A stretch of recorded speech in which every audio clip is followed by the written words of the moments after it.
picked specifically 27 because I think that there's a lot of common mistakes that can happen here. So let's do this step by step. It tells us the coordinate of A is 0. So I've drawn a number line here, and here's my point. The coordinate is 0, and that it also tells me that the length of AR equals 5. So if I have two letters and a number and then the equal sign, that means it's the length. So from A to R, I have a length of 5. So of course, I would have to put my point R here at 5, and that AT is 7. So the length between A and T would be here. But remember, to find the distance, we take the absolute value of the difference of their coordinates. So that means it could also be at -5 and -7, because if we take the absolute value, well, -5 minus 0 is -5. The absolute value is 5. So that's why I had to be really careful here and put -5 and 7. Now it says, what are the coordinates of the midpoint? Well, specifically for AT, that means I want to find the midpoint between A and T. Well, it has a length of 7, so just divide that by 2 to get 3.5, and that would be one of them. But I also need to go in this direction over here, and the length is 7, even though this is a coordinate -7. Remember, I always take the absolute value. So it would be 7 divided by 2 is 3.5, and of course that would be -3.5 because it's on this side right here. Let's go ahead and do another one.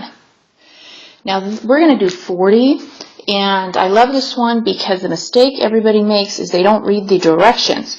It says find ED, DB, and EB. Yes, we're going to solve for X, and that's what everybody wants to do, but they want to stop there. When we find ED and DB and EB, we actually have to plug in X, because when we have two letters, that means we want to find the length of EB. So let's go ahead and get started. ED is X plus 4. That's what they've given me here. DB is 3X minus 8. So I'm just labeling these, and I suggest you do this on your homework as well. Draw the picture. Well, right here, I am given that I have this congruent mark and this congruent mark here. So that means that these here have to be equal to each other.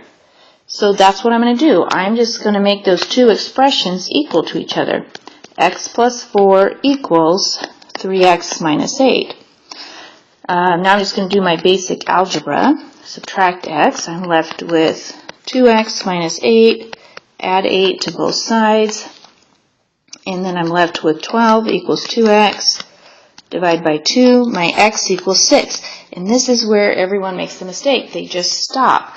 Well, what we want to do is plug it back in.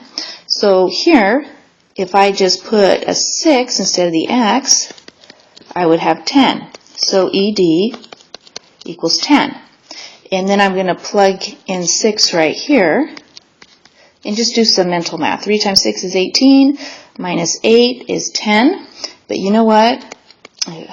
That I didn't even need to do that, but it's good to do it to double check, because if these are congruent, so if this is congruent to this, that means once I have found one, I don't need to find the other. I know they're both going to be 10, but again, it's good to always do it just to double check. Well, EB is the last thing that I'm looking for, and I can just double this because I know that this is 10 and this is 10, so EB would just be 20, and these would be your final answers. Now one more. I love this one because it's testing the angle addition postulate. It tells me that X, Y, and Z are collinear. So I am just going to draw exactly what it says. So X, Y, and Z are collinear, but Y is in between X and Z. So that means X has to go here, but it doesn't tell me that Y is the midpoint. So I can put it anywhere. I just know it's someplace in between. Well, I want to figure out which statement is true. Well, I'm just going to start with A and just go down the line until I find the right one. The first one, xy equals yz. Well, no, because it tells me it's in between, but not the midpoint. So I can get rid of that one. Now the next one, it says, and let me change colors here. It says that xz, so that's from here to here, minus xy equals yz. Well, that makes sense. That's just kind of doing the angle addition postulate in reverse. So if I take the whole thing, x to z, subtract xy, I'm left with yz. Yep, that's got to be it. We're all done.